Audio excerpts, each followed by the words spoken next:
बालमित्रांनो, तुमच्या दप्तरामध्ये ज्या वह्या असतात त्या वहीमध्ये काय असतंय रे? एकदम बरोबर आहे, कागद. तर आज आपल्याला स्कॉलरशिपचं महत्त्वाचं प्रकरण पाहायचं आहे, कागद मापन. हे 18वं प्रकरण तुम्ही उघडा आणि उघडल्यानंतर तुम्ही अगोदर हे प्रकरण सोडवा. हां, थांबा थांबा थांबा, आणखीन एक महत्त्वाची गोष्ट, कागद मापन हे प्रकरण तुम्हाला जर समजून घ्यायचं असेल तर हा भाग मुखोद्गत करणं आवश्यक आहे बरं का. 12 वस्तूचं मिळून 1 डझन होतं आहे. 12 डझन म्हणजे 1 ग्रॉस म्हणजेच 144 कागद आणि 1 ग्रोस म्हणजेच 144 कागद. हे लक्षात ठेवा. 1 दस्ता, तुम्ही दुकानात जातात, हो 1 दस्ता द्या बरं, म्हणजेच काय 24 कागद. आणि एका दस्त्यामध्ये 24 कागद म्हणजेच किती असतात? 2 डझन. 1 रिम म्हणजे 480 कागद आणि त्या 1 रिममध्ये 480 कागद म्हणजेच 40 डझन कागद असतात. 1 रिममध्ये 20 दस्ते असतात, हे लक्षात ठेवा. म्हणजे 20 दस्ते म्हणजेच 1 रिम आणि 1 रिम म्हणजेच 40 डझन आणि 40 डझन म्हणजे 480 कागद. समजलं? हे एवढं पाठ करा आणि हे जर पाठ झालं रे, तुम्हाला हे प्रकरण म्हणजे असं चुटकीसरशी तुम्हाला सगळं समजाल. विचारू मग तुम्हाला प्रश्न, मग सांगा बरं, 1 डझन म्हणजे किती? 12. एकदम बरोबर आहे. 12 डझन म्हणजे किती कागद? एकदम बरोबर, 144. आणि 144लाच दुसरं काय नाव आहे? 1 ग्रॉस. एकदम बरोबर आहे. आता सांगा मला, 1 दस्ता म्हणजे किती कागद? बरोबर आहे, 24 कागद. 2 डझन म्हणजे किती? 1 दस्ता, हेही बरोबर आहे. 480 कागद म्हणजे किती? एकदम बरोबर आहे, 1 रिम.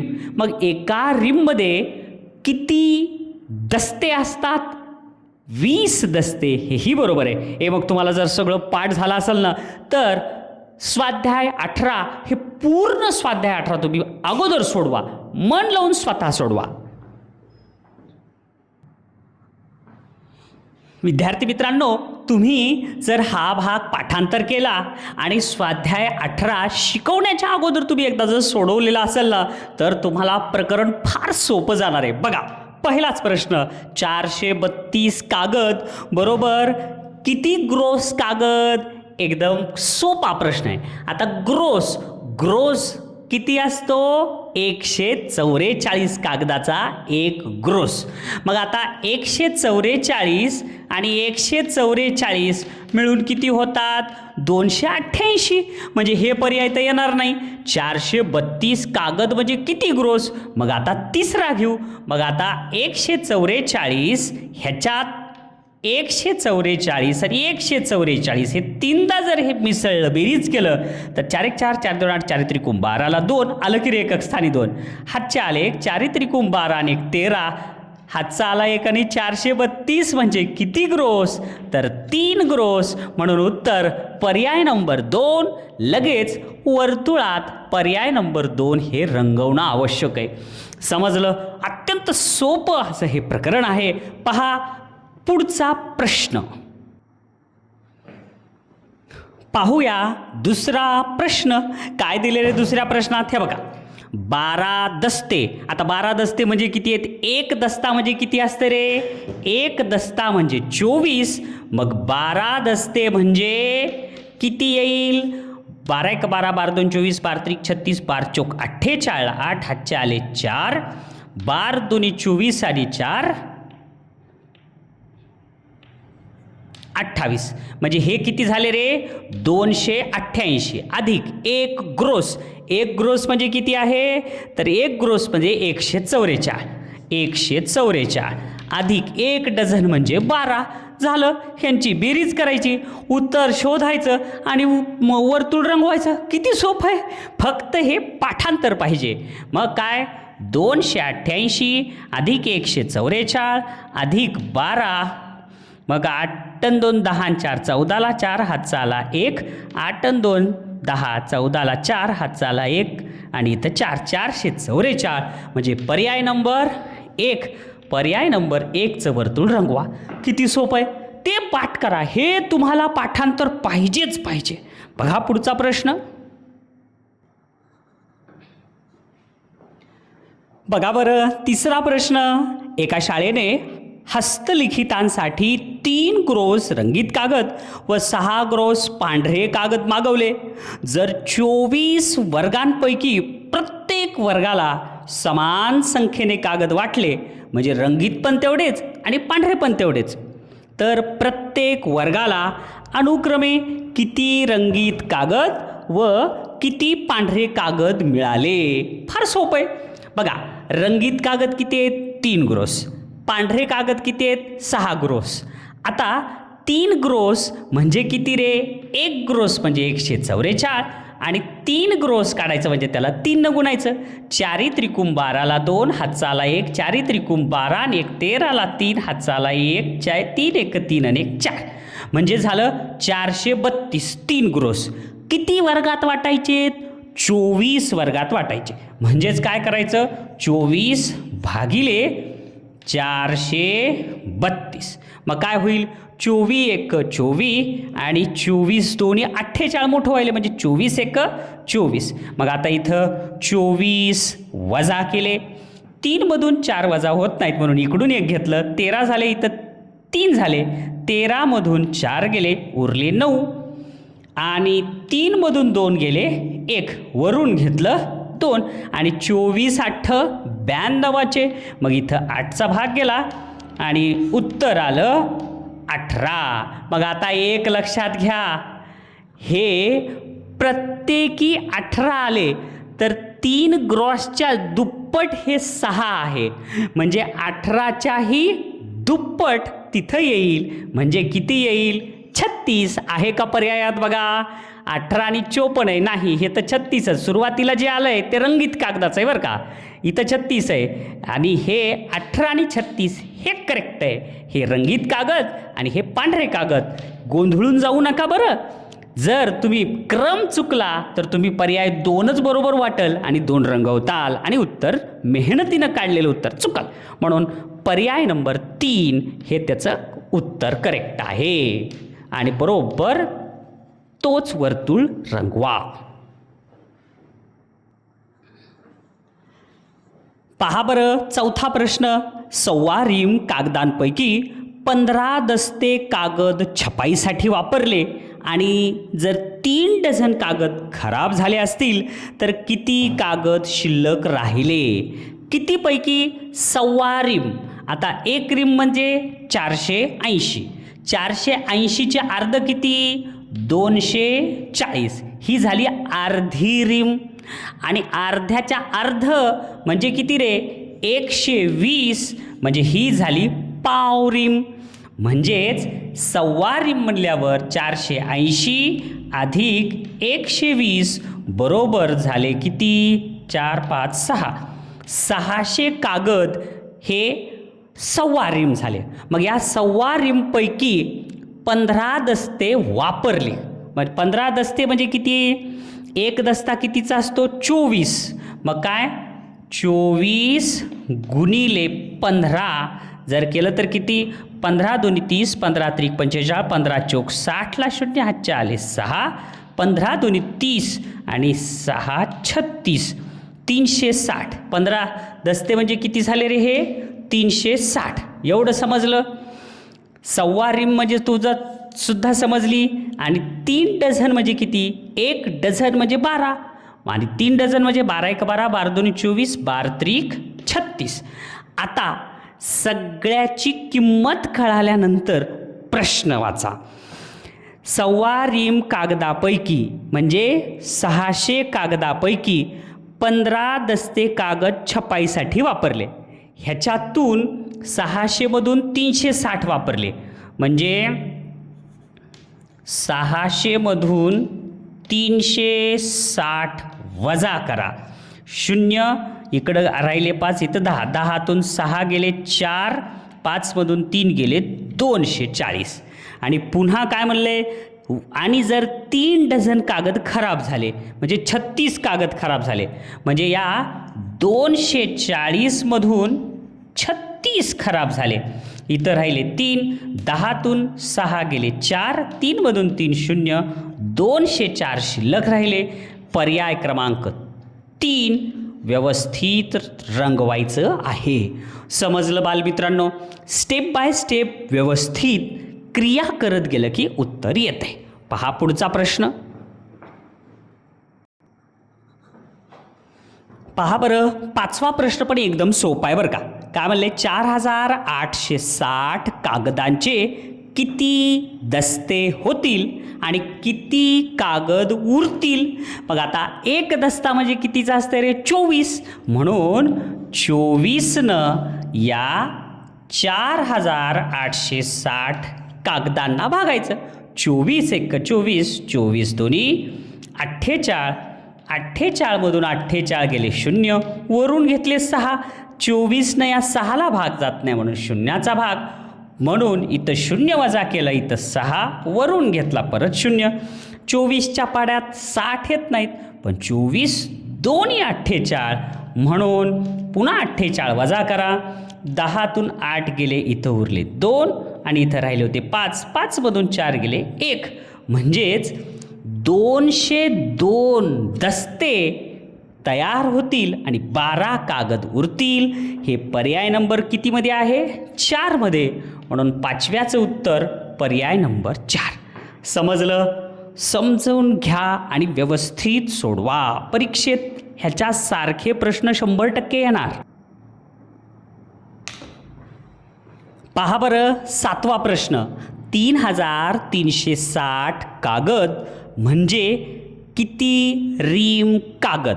आता आपल्याला विचारलंय हे 3360 कागद आहेत, तर ह्याच्यामध्ये एकूण किती रीम असतील असं विचारलंय.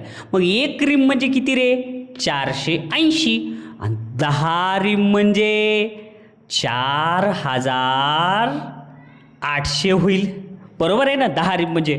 पण इथं तर 3360च दिले, म्हणून हे 10 येणार नाही, 9 पण येणार नाही, आणि 12 तर लईच मोठं व्हायले. म्हणजे 100%चं उत्तर पर्याय नंबर 2 7 आहे. हे गुणाकार न करताच कळालं तरी पडताळा करून घ्या. 480 गुणिले 7. 7 न शून्याला गुणलं 0, 7 8 56ला 6, हातच्या आले 5, 7 त्रिक 21, 7 चोक 28, 28 आणि 5 33 आलं. अंदाजाने सुद्धा ट्रिक वापरून तुम्ही व्यवस्थित पर्यायातून उत्तर शोधू शकतात. पहा पुढचा प्रश्न.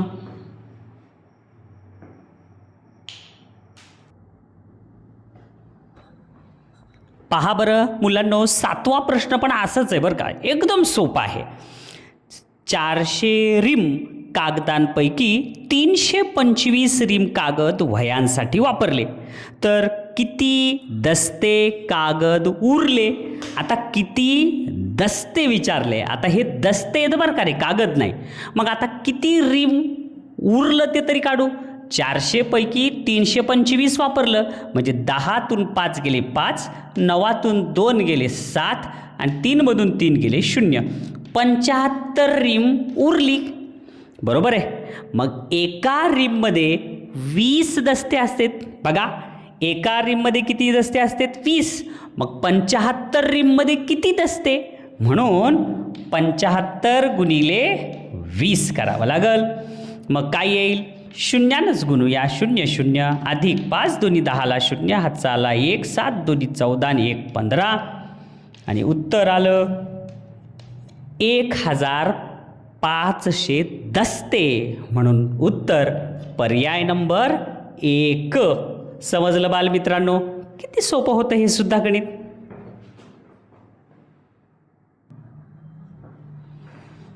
बघा बरं, 8वं सुद्धा गणित खूप सोपं आहे. चित्रकलेच्या तासाला वर्गात वाटण्यासाठी 6 दस्ते कागदांचा एक खोका व 6 डझन कागद आणले. वाटायलाच कागद आणले, दोन्ही मिळून वाटायचे. प्रत्येक विद्यार्थ्याला 4 कागद दिल्यास एकूण किती विद्यार्थ्यांना कागद वाटले? प्रत्येकाला किती कागद? 4. असं एकूण किती विद्यार्थ्यांना कागद वाटले म्हणले. मग आता बघा, हे पाठ असेल तर उपयोग आहे. 6 दस्ते म्हणजे एक दस्ता कितीचा असते? 24. बरोबर आहे का? एक दस्ता म्हणजे किती? 24. आणि 6 दस्ते मग काढावं लागेल. 24 गुणिले 6, 6 चोक 24ला 4, हातचे आले 2, 6 दोन्ही 12, 13 14. हे आले 144 कागद. अधिक 6 डझन, 1 डझन म्हणजे 12 गुणिले 6, 12 पंचे 60, 12 सख 72. मग आता आपल्याला काय करावं लागेल? 144 आणि 72 ह्यांची बेरीज करावं लागेल. 4 आणि 2 6 आणि 7 आणि 4 11ला 1 हातचा आला 1, इथं आले 216. एवढं समजलं? आपल्याला 216 कागद आले. 6 दस्ते आणि 6 डझन म्हणजे 216. आता हे प्रत्येकी 4 म्हणून वाटले सगळ्यांना.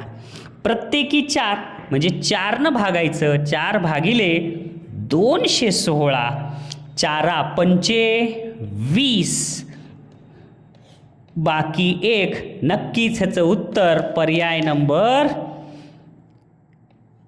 वरून घेतले 6 आणि 4 चोक 16. 16 मधून 16 गेले 0. उत्तर आलं 54. पर्याय नंबर 2. होतं सोपं. काय काय केलं आपण? सगळ्यात सुरुवातीला आपण काय केलं? 6 दस्त्यांची किंमत काढली. नंतर काय केलं? 6 डझनची किंमत काढली. आणि ही किंमत काढल्यावर ह्यांची टोटल काढली. आणि जी टोटल आहे त्या टोटलला प्रत्येकी 4 म्हणलं होतं, म्हणून 4नं त्या टोटलला भागलं आणि उत्तर आलं पर्याय नंबर 2. आणि सगळ्यात शेवटी वर्तुळ रंगवलं बरं का. पहा बरं, 9वा प्रश्न पण अगदी सोपा आहे. एक ग्रोस कागदांपैकी काही कागद झेरॉक्ससाठी वापरले आणि 24 कागद उरले, तर किती दस्ते कागद झेरॉक्ससाठी वापरले? बघा अगदी सोपं आहे. एक ग्रोस कागदापैकी म्हणजे किती रे? 144 कागदापैकी काही कागद ह्याच्यातले झेरॉक्ससाठी वापरले. हे घेरे कागद, हे झेरॉक्स काढ, हे घेरे कागद झेरॉक्स काढ, हे घेरे कागद झेरॉक्स काढ, ह्याच्यातले वापरले बरं का. उरले 24. मग आता ह्या 144 मधून 24 जर वजा केले तर जी वजाबाकी आहे ते झेरॉक्ससाठी वापरले. आहे का नाही आयडिया? मग आता 144 मधून 24 वजा करा. 0 2 1 म्हणजे किती उरले आपले? 120. आणि हेच 120 कागद झेरॉक्ससाठी वापरले. तर आता प्रश्न काय आहे?